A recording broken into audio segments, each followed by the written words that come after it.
Kitsap community will not forget. Law enforcement will not forget. This is the day that 2 members of our community were murdered at their home. After many weeks of extensive investigative work, I'm pleased to announce that our detectives made an arrest this morning of Geraldo Castro de Jesus. He'll be arraigned on Monday. But today is not about him. Today is about 2 victims, Heather Kelso and 2-year-old Caden Loom. These are the names I want you to remember today. We stand here in support of Heather and Caden's families and friends who are also victims of these crimes as they have to suffer through the next several months as we prepare for trial. Our entire community is being affected by these murders. As you report the news today, I ask that you don't forget these victims as we move this case forward in the criminal justice system. Keep them in your thoughts and prayers.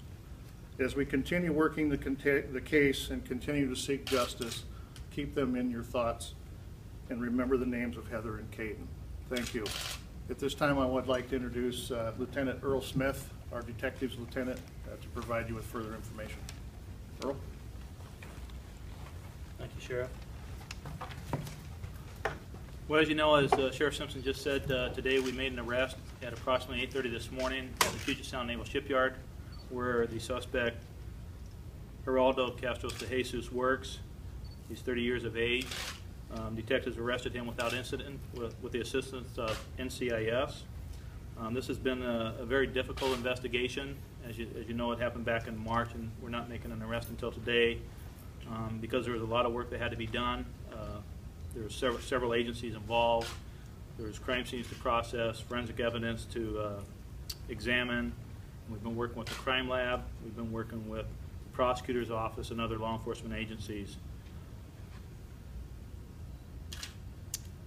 As you know, Mr. De Jesus, he was booked into the Kitsap County Jail this morning for 2 counts of first-degree murder and 1 count of assault in the first degree. His bail has been set at $2 million.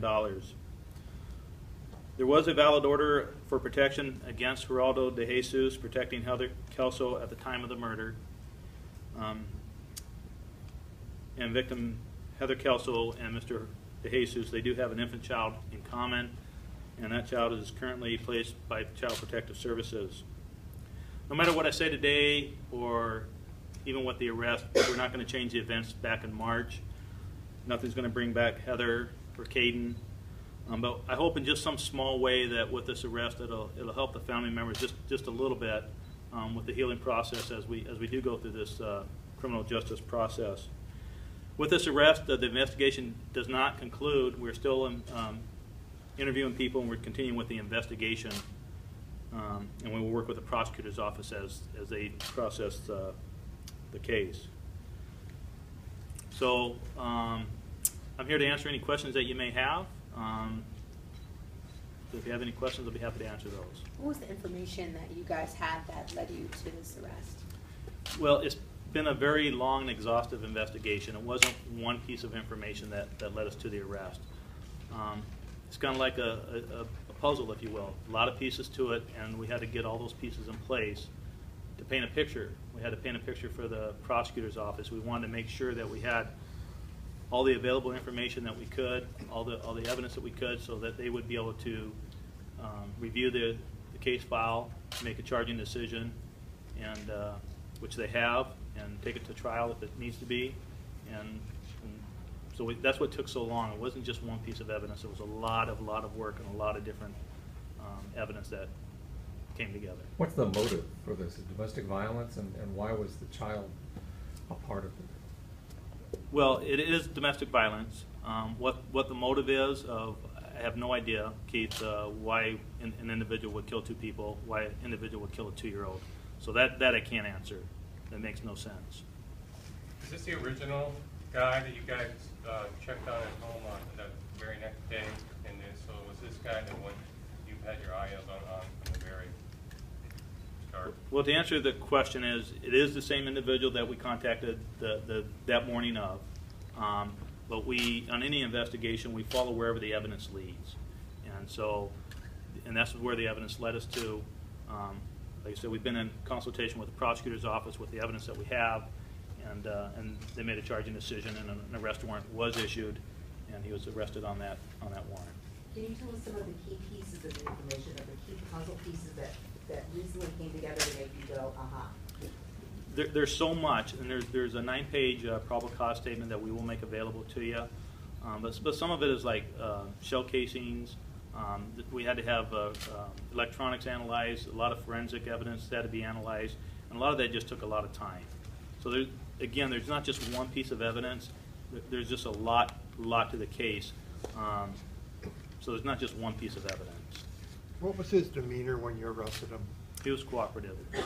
He was arrested without incident. Is he active duty, Navy? No, he's not. He just works for Puget Sound Naval Shipyard. So was it weird to allow him to continue, I don't know that he could have done anything else, but to allow him to continue to work there 6 months in this kind of a secure environment, knowing that he could very well be the guy you're looking for?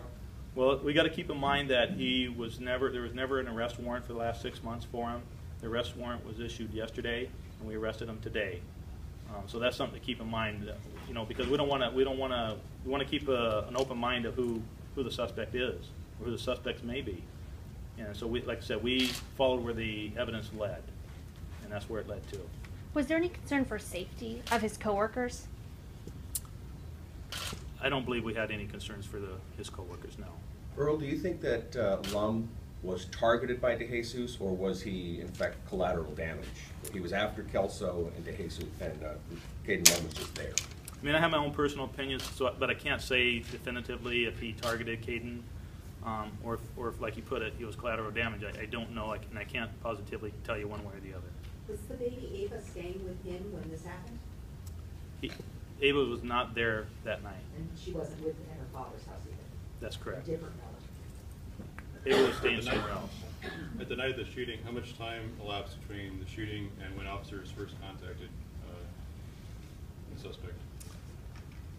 He was contacted about 8 o'clock in the morning, but we had his residence under surveillance since 5 in the morning. The call came to 911 about 2:18, so it was probably just under 3 hours. Okay. That. And what was his alias? What do you mean, what was his alias? What did he say? What was his excuse for saying he wasn't at the scene of the crime? Well, he was at home, and all that is in the probable cause statement. Yeah.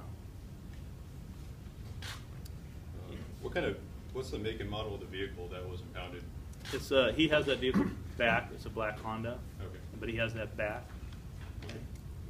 What key pieces of evidence were found in the search warrants when you looked through his home and car?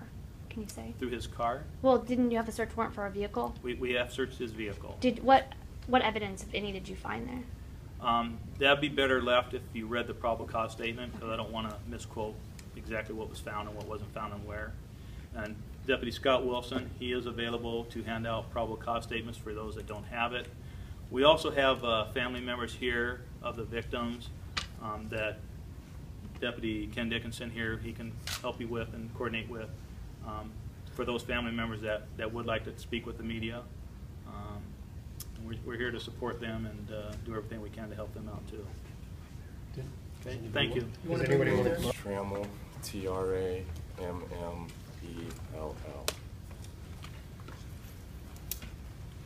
Tell us your thoughts right now on the fact that the man they believe did this has been arrested and held on $2 million bail. It helps. I mean, it doesn't change anything. Nothing's going to bring him back, but to know that he's not breathing the fresh air or enjoying the 4th of July he just had, or July 24th on Caden's birthday while he was out possibly spending time with his family, to know that he won't have that again is pretty comforting. Have you come to grips with why he did this? My personal opinion, and this isn't what the police think or have said, my personal opinion is that Caden wasn't intentional. Heather may be a different story, but I don't think Caden was intentional. You don't think he was intentional? I don't. I mean, the guy's something else, but I don't really see You think he was there after Heather? Caden just happened to be I think he was there after Heather, and then things led a different direction. What was it like for you waiting until this day? What has it been like? First thing you think about when you wake up, the last thing you think about when you go to sleep. It's like somebody's just drilling into the side of your head.